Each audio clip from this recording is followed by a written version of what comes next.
So this is a really cool graphic that comes out of the Kiel Institute, as well as Oryx provides data for it. Bloomberg wrapped it up in this nice little package. But what it shows is the balance of arms on the battlefield between Russia and Ukraine. And you can see where each of the countries are. So you have a pre-war, which is the black, and then you have the current, which is the blue. And obviously it just shows Russia and Ukraine. So understand at the bottom, if you can't read it, the current figure is an estimate based on confirmed lost and captured equipment, plus weapons sent to Ukraine. No data is available for Russia's new production. And then the heavy guns are considered the 152/155 millimeter howitzers. Russia uses 152. Ukraine uses a mix of 152, 155, depending on if they're Russian or NATO standard. NATO standard is 155. So just kind of breaking down the data here, it's fascinating because we see that in the beginning of the war, Russia had 3,400 tanks. Now they've only got 1,400. Meanwhile, Ukraine started the war with 987 tanks and now have 1,500. Now this 1,500 is a mix of aid provided by Western nations, but also Ukraine capturing enemy tanks and taking them. We've all seen the farm equipment stealing tanks and things like that, and they've been refurbed and put back on the battlefield. So on the battlefield, Ukraine has the larger tank army. And what's even more fascinating about this is the tank capabilities you see between Russia and Ukraine.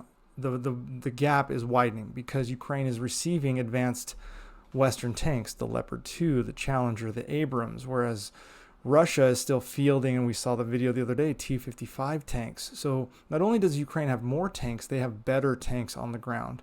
Now, Russia has 1,900 heavy guns. They've lost 400 heavy guns. They're 155 millimeter howitzers. Again, this is absolutely verified information. This isn't the speculative type of information we see. This is the Kiel Institute, Oryx, all coming together. And Oryx defines these types of weapons as ones that are visually verifiably destroyed or captured, not just seeing drone footage or whatever. So it's a little bit more of a strenuous litmus test for verification. Ukraine has gained heavy guns since the beginning of the war because of Western aid. Ukraine has gained multiple launch rocket systems because of Western aid, but Russia still has the advantage, 841 to 427. They still have the artillery advantage, but you see in the beginning of the war, it was 2,300 to 773. Now it's 1,900 to 1,100, and that's a significant shrinking of the difference in strength and combat power for Russia and Ukraine. And again, Ukraine's gains come from Western equipment, the Paladins, the 777s, the various different artillery pieces that came from the U.S., from Germany, the United Kingdom, Canada, Italy.